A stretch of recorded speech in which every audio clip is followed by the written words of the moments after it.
తమ్ముడు finance company పెడదాం అన్నాడు. మీ కొట్టు పక్కనే కదా అని ఒప్పుకున్నాను. తరచూ చూసుకోవచ్చు కదా. సారీ గురు, బై బర్త్ మా బుద్ధి ఇదే. ఎక్కడ డబ్బు ఎక్కువగా ఉందో అక్కడ ఫెవికాల్ రాసి మేమే అతుక్కుంటాం. ఇది మా ఫ్యామిలీ ట్రెడిషన్. ఏంటి గురు, పాకెట్లో 10 పైసలు లేనివాడు ఫైనాన్స్ కంపెనీ ఎలా స్టార్ట్ చేశాడని చూస్తున్నారా? కంపెనీకి ఇన్వెస్ట్మెంట్ ఎంతో తెలుసా? 30,40,264 రూపాయలు. బాటా చెప్పులాగా రేట్ అక్యూరేట్ గా చెప్తున్నాను కదా. వచ్చే లక్ష్మీదేవి రకరకాలుగా వస్తుందట, కానీ నాకు ఫిల్లింగ్ బాక్స్ లోపల నుంచి వచ్చింది. గేమ్ స్టార్ట్ అయింది గురు. మొదటి బాల్ కే సిక్సర్.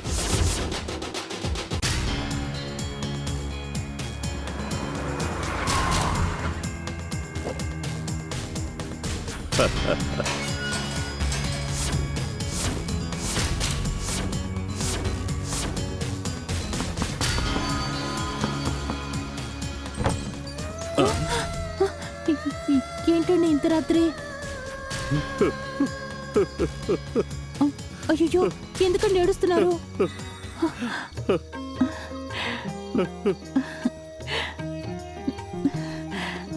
చేపల పులుసు చేసావా లక్ష్మి? అవునండి, ఎలా కనిపెట్టారు? అందుకే వాసన గుమ్మకుమ్మలాడుతోంది కదా. ఏమిటండి అలా చూస్తున్నారు? కాస్త వయసు పెరిగినా కూడా మొహంలో అమాయకత్వం అలాగే ఉంది మహాలక్ష్మి. ఆహా, గళ్ళ చీర కట్టుకొని కనకాంబరాలు తల్లో పెట్టుకొని చేతికి మట్టి గాజులు వేసుకొని కళ్ళకి కాటుక పెట్టుకొని చీర కుచ్చిళ్ళు పైకి తోపుకొని వైకుంఠ ఏకాదశి నాడు కాకినాడ తిరునాళ్లలో అన్నవరం అండి. సరే, అన్నవరం తిరునాళ్లలో నువ్వు చకచకా నడిచొస్తావే, అది ఇప్పటికీ నాకు గుర్తుకొస్తోంది మహాలక్ష్మి. నిజంగానా? నిజంగానే. చేపల పులుసుతో కొంచెం అన్నం తిని వెళ్ళండి. నేను చేపల పులుసు కోసం రాలేదు మహాలక్ష్మి. ఒక ముఖ్యమైన విషయం మాట్లాడాలని వచ్చాను. ఏమిటి? రేపు మా ఆఫీస్లో ఇన్కమ్ ట్యాక్స్ రైడ్ జరగబోతోంది. ఇందులో ఒక 25 లక్షల రూపాయలున్నాయి.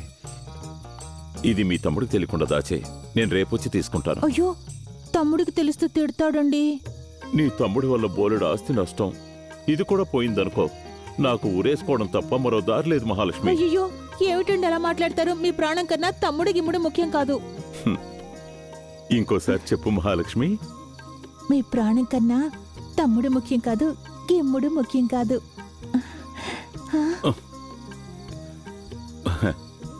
ఉంగరానికి దారం చుట్టుకో, లూజ్గా ఉంది, పడిపోతుంది. చిలిపి.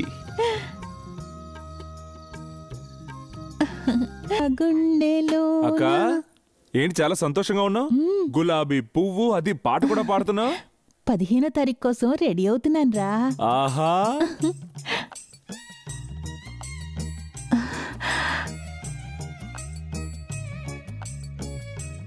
నమస్తే గురు. పనిచేసే వాళ్ళు కావాలని బయట బోటు పెట్టలేదే. క్షమించు శిష్య, ఇప్పుడు తిరిగి జోక్ చేసే పరిస్థితిలో నేను లేను. నేను నష్టపోయిన మాజీ వ్యాపారస్తుణ్ణి. ఇప్పుడు నేను ఇక్కడికి వచ్చింది ఒక 25 లక్షలు ఫైనాన్స్గా తీసుకెళ్ళి మళ్ళీ వ్యాపారం మొదలు పెట్టుకుందామని. 25 lakhs?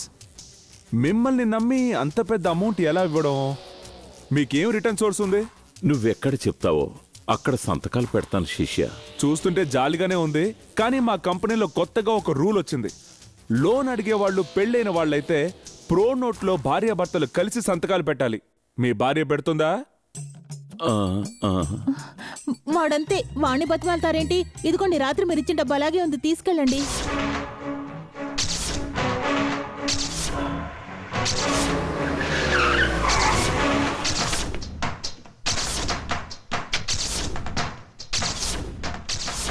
ఈ మహాలక్ష్మి ఫైనాన్స్ కంపెనీకి ప్రొపరేటర్ ఎవరు? నేనే. ఫైనాన్స్ కంపెనీ అనే పేరుతో దొంగ నోటు సప్లై చేస్తున్నట్టు మాకు ఇన్ఫర్మేషన్ వచ్చింది.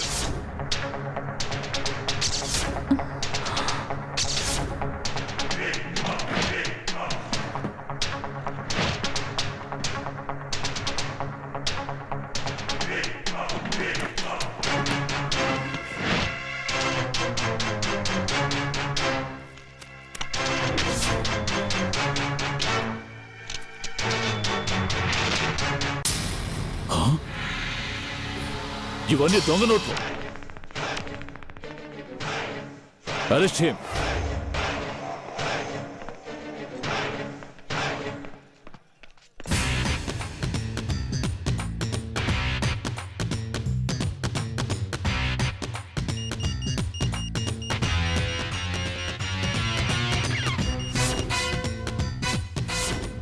చూడు బ్రదర్లా, నువ్వు హీరోగా ఉన్నావనుకో నాకేం ప్రాబ్లం లేదు. కానీ నువ్వు విలన్ అయితే నేను విలన్కే విలన్నే. ఈ దొంగ నోట్ల కేసులో జైలుకి వెళ్తే 25 years అమ్మా. నువ్వు తిరిగి వచ్చేసరికి అసలే కృంగిపోయిన మీ అక్క చచ్చిపోయి ఉంటుంది. అప్పుడు నువ్వు మమ్మల్ని ఎలా ఒకటి చేయగలవు? ఆ రోజు నువ్వు పెట్టిన మహాలక్ష్మి బాంబు సాదా బాంబు. ఈ రోజు నేను పెట్టిన బాంబు 10,000 వాలా.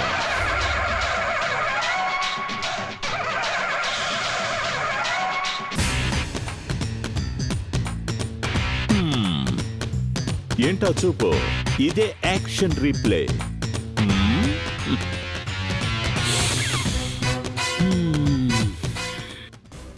సార్, మా ఏదైనా తమ్ముడు ఏ తప్పు మాట్లాడితే నిన్ను జైల్లో చేయలేదండి. పెడతాను. పోతలకి. సార్, నేను చెప్పేది కొంచెం వినండి. ఎక్కించుడయ్యా. ఆ డబ్బులన్నీ ఆయన ఇచ్చినవేనండి. మా తమ్ముడికి ఏం తెలియదండి. వాడే తప్పు ఏమ్మా? చేయలేదు. నేను చెప్పేది కొంచెం పొమ్మంటే వినండి. వినరా? అయ్యా, సార్. తప్పకుండా. అయ్యయ్యో. సార్,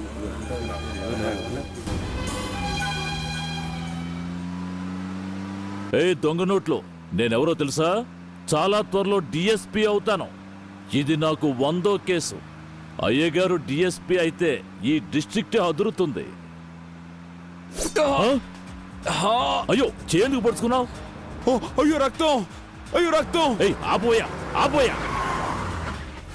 అవును, అక్యూస్ ని తీసుకెళ్లేటప్పుడు వాడికి ఏమైనా అయితే మేము ఊరికి వదిలిపెట్టాటగా? అయితే మీ డిఎస్పీ కల గోవిందా అన్నమాట. ఎందుకలా అపశకునంగా మాట్లాడతావు? నీకేమీ కాదు, నువ్వు ఊరుకో. అయ్యో, ఆకలి ప్రాణం పోతుంది సార్, కళ్ళు తిరిగిపోతున్నాయి. తినడానికి ఏమైనా తీసుకురండి సార్. ఓయ్ కానిస్టేబుల్, వెళ్ళి టిఫిన్ తీసుకురా. ఏంటి కానిస్టేబులా? మరి మీరు ఎప్పుడు అతన్ని తిడుతూ ఉంటారు.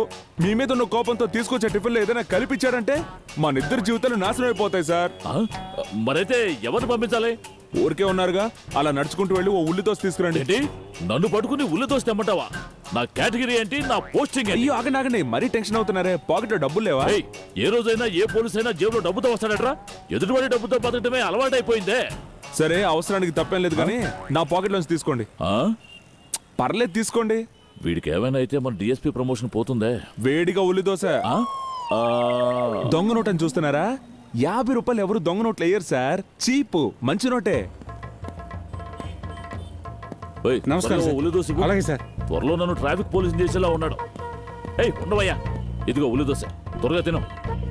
ఎలా తినమంటారు సార్? చేతులు ఇలా కట్టిపడేశారు, కొంచెం ఇప్పండి సార్. విప్పలా? అయితే తినిపించండి. ఏంటి తినిపించాలా? కన్నబెట్టికే నేను ఇంతవరకు తినిపించలేదు, నీకు తినిపించాలా? అయ్యో ఆకలి సార్, కళ్ళు తిరిగిపోతున్నాయి. సరే, ఇదిగో.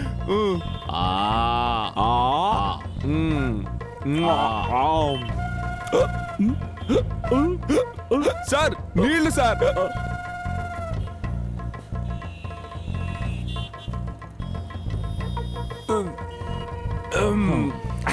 అమ్మయ్యా, వెళ్ళొచ్చుగా సార్. ఇంకొక ప్రాబ్లం. ఇంకేంటి ప్రాబ్లం? అర్జెంట్గా బాత్రూమ్కి వెళ్ళాలి. అయ్యో సార్, అయ్యో మీ దగ్గర డబ్బులు లేవని నాకు తెలుసు. నా పాకెట్ లోంచి తీసుకోండి త్వరగా, అర్జెంట్, ఇక్కడే పోసేస్తాను. త్వరగా పో. ఓకే. త్వరగా పోసుకుని చావరా. నాకు ఇలా సంఖ్యలేసి పో అంటే ఎలా బాస్? సంఖ్యలు ఓపెన్ చేయండి. ఎందుకు? వెంటనే గోడ దూకి పారిపోవడానికా?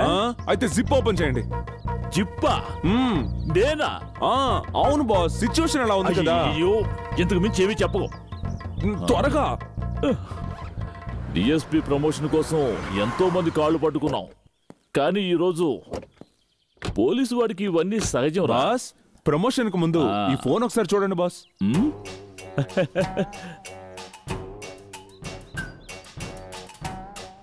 ఏమిట్రా, నీ డబ్బుతో నేను అవన్నీ కొనడం, సరదాగా ఫోటోలు తీసుకున్నావు ఎందుకు? మీ ఉద్యోగం పోవడం మీకు సరదాగా ఉందా బాస్? ఉద్యోగం పోవడం? అవును. ఏమిట్రా నువ్వు అనేది? నా పాకెట్ లోంచి మీరు దొంగ నోటు తీసి ఖర్చు పెట్టడం నేను జాగ్రత్తగా రికార్డ్ చేసి పెట్టాను బాస్. ఇప్పుడు నేనే కాదు, మీరు కూడా అక్యూస్డే. రేయ్, ఇవన్నీ నా దగ్గరదు. మర్యాదగా ఫోన్ ఇవ్వరా? రే, రే, రే. దగ్గరకు వస్తే పంపించేస్తాను.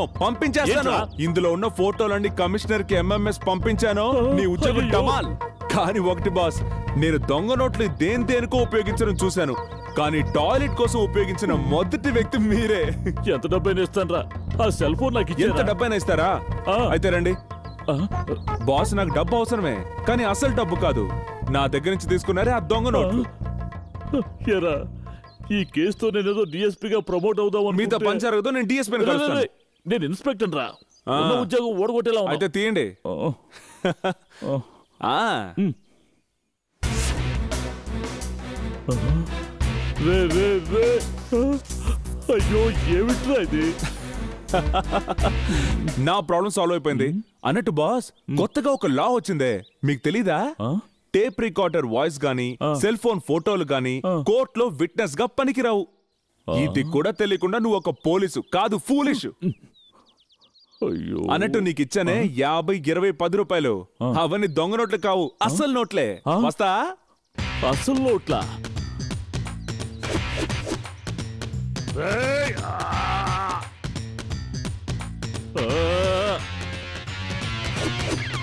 ఓ!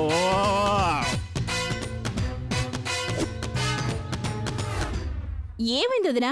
ఎందుకు ఊరొదిలి వెళ్ళిపోతున్నావు? నువ్వు కాస్త ఊరుకుంటావా? వాడు బాంబే నుంచి ఎందుకు వదినా, వచ్చాడు? మా ఇద్దరిని కలపడానికా, లేకపోతే ఇలా పోలీస్ స్టేషన్ చుట్టూ చెప్తుంటే తిరగడానికా? నన్ను వదిలు. ఆపకు, వెళ్ళిపోని, వదిలే, చాలా మంచిది. కొద్ది రోజులు కాకినాడలోనే ఉండని. ఆలోగా వాళ్ళ ఆయనకి టింకరింగ్ పెయింటింగ్ చేసి పాత బావలు అప్పగిస్తాను. ఎవరు ఎవరిని ఏమీ చేయొద్దు. ఆయనకి బుధ దిశలో శుక్రదశ జరుగుతోంది. వచ్చే వారం గురువు మారుతున్నాడు. ఆ తర్వాత అంతా సర్దుకుంటుంది. ఆ గురువు మారేది ఈ శిష్యుడు వల్లే. చూడు, పెళ్లి రోజులోగా నేను ఆయనతో కలుపుతానని నేను మాటిచ్చాను కదా, అంతవరకు సైలెంట్ గా ఉండు. ఎలా సైలెంట్ గా ఉండమంటావరా? నా కళ్ళ ముందే నువ్వు ఆయన్ని ఎన్ని మాట్లాడుతున్నావు? నీకంటే నేను ఎక్కువ మాట్లాడానా? నేనే మాట్లాడాను రా. నువ్వు ఆయన లేబర్ అనలేదు. ఆయన చెల్లికి చూసిన సంబంధం వద్దని వేరే సంబంధం చూసుకోలేదు. వేరే సంబంధం చూశాను. ఎందుకు చూశాను?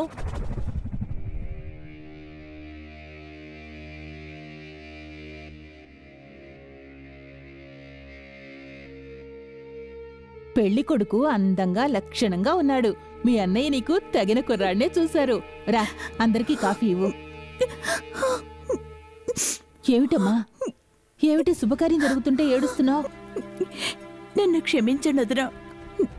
ధనలక్ష్మి టపాకాయల ఫ్యాక్టరీ ఓనర్ గారి రెండో కొడుకు నేను ప్రాణానికి ప్రాణంగా ప్రేమించుకుంటున్నాను. ఏమంటున్నావే? ఇప్పుడు నేను 3వ నెల కడుపుతో ఉన్నాను. కొంపు ముంచావు. మీ అన్నయ్యకి తెలిస్తే ఇంకేమైనా ఉందా? వదినా, అందుకే నేను మీతో చెప్పాను. మీరే ఎలాగోలా అన్నయ్యతో మాట్లాడి మా పెళ్లి జరిపించాలి. అయ్యో, నేనా? ఆయనతోనా? ఆయన్ని చూస్తేనే నాకు కాళ్ళు ఉణుకుతాయి. ఇంత పెద్ద విషయాన్ని ఎలా చెప్పమంటావే? మా పెళ్లి జరగకపోతే నేను ప్రాణాలతో ఉండను. అయ్యో, అంత మాట అనకమ్మా. ధైర్యంగా ఉండు. నా భర్త నన్ను తప్పుగా అనుకున్నా పర్వాలేదు. నువ్వు ప్రేమించిన కుర్రాడితో నిన్ను కలపడం నా బాధ్యత. మాట్లాడతాను. పోలేరమ్మ తల్లి ఇక్కడ లేకపోవటం వల్ల ఊళ్ళో వర్షాలు పడక జనమెంతో కష్టపడుతున్నారు. వాళ్ళ కష్టాలు తీరిపోవాలంటే ఈ తల్లికి ఈ స్థలంలో గుడి కట్టించే తీరాలి. ఏంటయ్య అది మరీ అన్యాయం. ఒకడు కష్టపడి